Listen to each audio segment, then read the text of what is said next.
क्या हिमाचल में हुआ है एक और घोटाला? कांग्रेस विधायक की पत्नी के नाम पर सैकड़ों बीघा जंगल साफ, हजारों क्विंटल लकड़ी बरामद, सबूत मिटाने की भी कोशिश की गई। वन विभाग की रिपोर्ट से सामने आई सच्चाई, तो कब होगी कार्रवाई?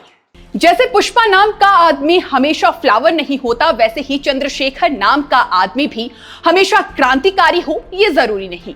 बहरहाल आज जो पुष्पा की बात छिड़ ही गई है, तो चलिए आपको हिमाचल के लक्कड़ सिंडिकेट का भी किस्सा सुनाते हैं, जिसमें सीधे तौर पर हिमाचल के एक कांग्रेस विधायक का नाम जुड़ता हुआ बिल्कुल साफ नजर आ रहा है। मामले में करोड़ों का खेल हुआ, हजारों की संख्या में पेड़ काटे गए, बहुत ही बड़े स्तर पर हमारे जंगलों का अवैध कटान किया गया और उड़ा दी गई है नियमों और कानून की धज्जियां। मेरी बातों पर यकीन नहीं होता तो आप स्क्रीन पर नजर आ रही 5 पन्नों की इन्वेस्टिगेशन रिपोर्ट को देखिए, जिसे हिमाचल प्रदेश के ही फॉरेस्ट डिपार्टमेंट ने तैयार किया है। इस रिपोर्ट के पहले ही पन्ने पर हिमाचल की धर्मपुर सीट से कांग्रेस विधायक चंद्रशेखर की पत्नी का नाम लिखा है, क्योंकि ये इन्वेस्टिगेशन भी उन्हीं के खिलाफ हुई है। ये इन्वेस्टिगेशन रिपोर्ट ही हमें आगे बताती है कि कैसे कांग्रेस विधायक की पत्नी के नाम से जुड़ी जगह पर 5235 क्विंटल अवैध लकड़ी बरामद हुई, जिसमें से 507 क्विंटल लकड़ी तो प्रतिबंधित प्रजाति के पेड़ों की थी। मौके से 1842 क्विंटल लकड़ी ज्यादा पाई गई है, जो तय सीमा से काफी अधिक है। फिर आगे यही रिपोर्ट हमें यह भी बताती है कि काटी गई लकड़ी और ट्रांसपोर्ट की गई लकड़ी में से 1314 क्विंटल लकड़ी का कोई हिसाब ही नहीं मिला है, और यहां तक कि मौके पर लकड़ी जमा करने को लेकर भी कोई परमिशन नहीं दी गई थी, लेकिन फिर भी वहां बड़ी मात्रा में लकड़ी मिली है और उसे वन विभाग ने जब्त भी कर लिया है।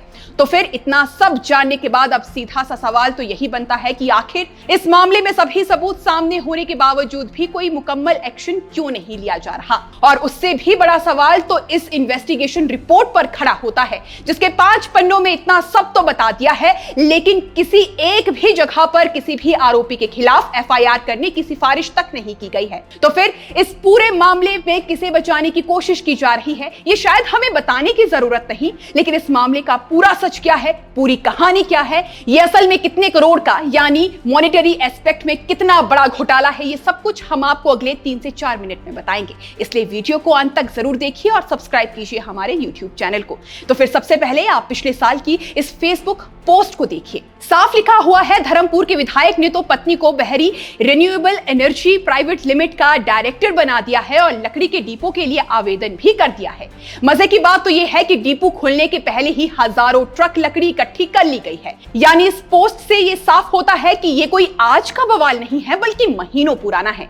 तो अब तक इस मामले में क्या क्या हुआ है, इसे हम स्टेप बाय स्टेप समझते हैं। तो फिर सबसे पहले मंडी जिला के धर्मपुर क्षेत्र में बड़े पैमाने पर लकड़ी का कटान शुरू हुआ। फिर विधायक की पत्नी जिस कंपनी में डायरेक्टर, उसी कंपनी के परिसर में अवैध रूप से काटी गई लकड़ी को डंप किया गया। लकड़ी इकट्ठा हो ही रही थी कि इस बीच वही कंपनी अस्थायी जलाऊ लकड़ी डिपो लाइसेंस के लिए भी आवेदन करती है, जिसकी परमिशन उसे अब तक नहीं मिली है।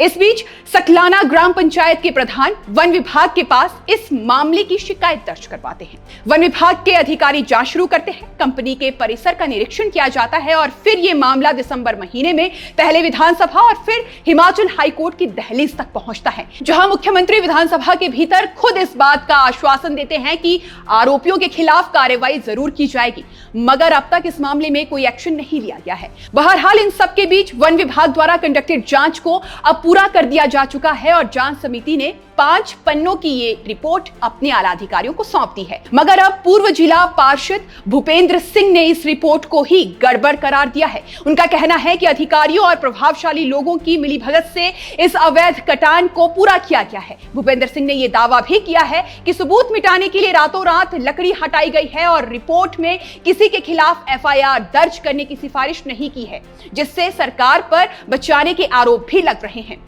वहीं इस मामले की जांच के दौरान हुकुमचंद और बाबूराम नाम के 2 लोगों ने स्वीकार किया है कि वे बिना अनुमति के लकड़ी ट्रांसपोर्ट कर रहे थे। वहीं एक अन्य स्थानीय निवासी राहुल ने इस मामले में गवाही देते हुए लकड़ी का स्टॉक बहरी रिन्यूएबल एनर्जी कंपनी का है बताया है। इसके अलावा आपको ये जानकर भी हैरानी हो सकती है कि वन विभाग ने एक नहीं बल्कि 3 बार विधायक चंद्रशेखर की पत्नी कविता शेखर को इस मामले में नोटिस भेजे, लेकिन उन्होंने कोई जवाब नहीं दिया। इसलिए अब कुछ सीधे से सवाल है कि क्या सरकार इस मामले में कड़ी कार्रवाई करेगी? क्या विधायक चंद्रशेखर की पत्नी कविता शेखर पर कोई एक्शन लिया जाएगा? क्या इस अवैध कटान में शामिल अधिकारियों पर भी गाज गिरेगी?